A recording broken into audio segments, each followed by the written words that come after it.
നമസ്കാരം. പ്രവാസി മലയാളിയിലേക്ക് സ്വാഗതം.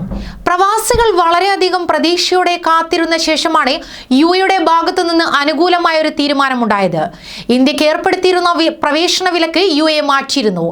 എന്നാൽ പ്രവാസികൾക്ക് തിരിച്ചടിയായി എയർ ഇന്ത്യയുടെ തീരുമാനം.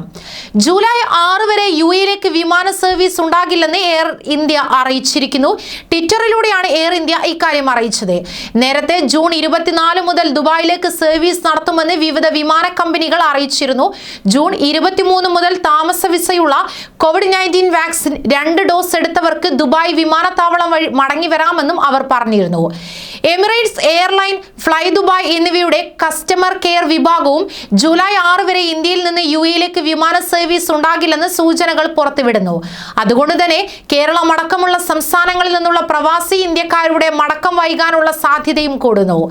എന്നാൽ കേരളത്തിലെ വിമാനത്താവളങ്ങളിൽ യാത്രയ്ക്ക് 4 മണിക്കൂർ മുമ്പുള്ള PCR റാപ്പിഡ് ടെസ്റ്റിനുള്ള സംവിധാനം അധികൃതർ സജ്ജമാക്കാൻ തുടങ്ങിയിരിക്കുന്നു. യുഎ അംഗീകരിച്ച കോവിഷീൽഡ് വാക്സിൻ 2 ഡോസും സ്വീകരിച്ച താമസ വിസക്കാർക്കാണ് ഇന്നു മുതൽ രാജ്യത്തേക്ക് പ്രവേശിക്കാൻ കഴിയുന്നത്. പക്ഷേ റാപ്പിഡ് അനിശ്ചിതത്വം ഇപ്പോഴും തുടരുന്നു. കേരളത്തിൽ 4 വിമാനത്താവളങ്ങളിലും റാപ്പിഡ് ടെസ്റ്റിനുള്ള സൗകര്യം ഏർപ്പെടുത്താൻ ആരോഗ്യവകുപ്പിന് നിർദ്ദേശം നൽകിയിട്ടുണ്ട്. എന്നാൽ അനിശ്ചിതത്വം കാരണം പല വിമാന കമ്പനികളും ടിക്കറ്റ് ബുക്കിംഗ് ഇപ്പോഴും നിർത്തിവെച്ചിരിക്കുന്നു. കൂടാതെ ദുബായ് ഇൻസ്റ്റിറ്റ്യൂഷണൽ ക്വാറന്റൈൻ വേണമെന്നുള്ള നിബന്ധനയും വളരെയധികം ആശയക്കുഴപ്പമുണ്ടാക്കുന്നു.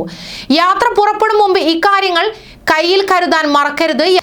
യാത്രയ്ക്ക് 48 മണിക്കൂറിനുള്ളിലെ കോവിഡ് RT-PCR ഫലം കൈവശം വെക്കണം.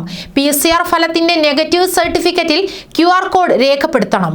വിമാനം പുറപ്പെടുന്നതിന് 4 മണിക്കൂർ മുമ്പുള്ള റാപ്പിഡ് പരിശോധന വേണം.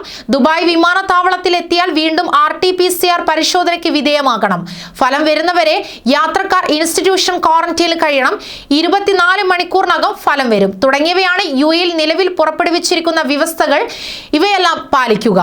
യുഎ അംഗീകരിച്ച സിനോഫാം, ഫൈസർ, സ്പുട്നിക് എന്നീ വാക്സിനുകൾ 2 ഡോസും എടുത്ത് നാട്ടിൽ പോയവർക്കും 23 മുതൽ യുഎയിലേക്ക് തിരിച്ചു പോകാനുള്ള അവസരം ഒരുങ്ങുന്നത്.